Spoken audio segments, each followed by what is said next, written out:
Hello everyone, and welcome to day number 17 of your daily Chafetz Chaim. Today we continue with the Chafetz Chaim's introduction to the laws of Lashon Hara, and we will conclude the list of the negative prohibitions that a person can violate by speaking Lashon Hara. Number 16.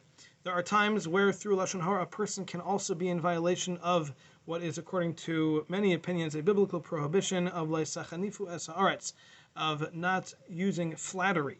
Which, for example, the Chafetz Chaim says, if the person who's speaking Lashon Hara, his intention is to gain favor in the eyes of the person who he's speaking the Lashon Hara to. For if he knows that the listener, already has some negative feelings towards the person that he's speaking about, and he knows that by adding some more negativity to their relationship, then he will be finding favor in the eyes of the listener, then this is a violation of chanufa, of flattery, trying to gain favor in the eyes of this person by speaking negatively of the person that the listener already has negative feeling towards.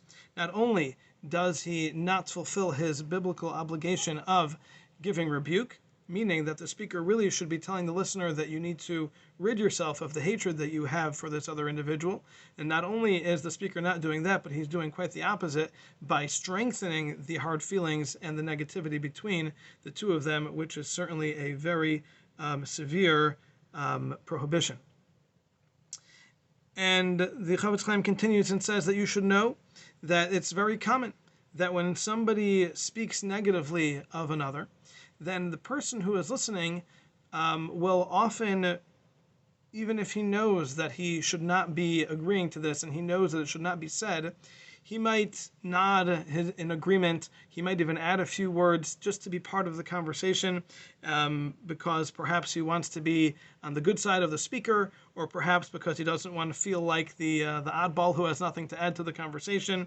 Either way, this is a tactic of the Yetzer Hara. The evil inclination convinces us that we should at least show our agreement, even if perhaps in our own mind we don't agree with it. However, you should know that this is the actual prohibition of flattery, and even if by adding just a word or two of consent or adding something to it, that is this biblical prohibition. And about this, the Chafetz Chaim says that our sages tell us that a person is responsible to even put himself in danger and to avoid this sin. Now, please don't take that practically without speaking to a knowledgeable rabbi as far as if this is practical, but certainly the prohibition is very, very severe. And the Chafetz Chaim continues to say that from a biblical perspective, when a person finds themselves in that kind of situation, they need to strengthen themselves to the best of their ability, that they should not lend any kind of credence to the conversation that is going on, not to show in any way that they agree with what is being said. And about this, our sages tell us it is better for a person to be called a fool their entire lives rather than to be called a sinner for a moment before Hashem. And this is true even if the person knows that his trying to rebuke the people who are talking will fall on deaf ears and will not be effective. But if that's not the case, if he does have the opportunity to rebuke them and tell them that they should not be speaking that way about others, then they have a biblical obligation to do so. And number 17, the Chafetz Chaim continues and says that it is possible that a person might say the Lashon Hara out of anger. If they are angry about something, they might speak this Lashon Hara, and perhaps they might even curse the individual that they're talking about and wishing ill upon them, and perhaps even using Hashem's name, whether it be in Hebrew or in any language. Any form of Hashem's name is still included in this prohibition of Leisakal al-Cherish, that we are not allowed to curse another person.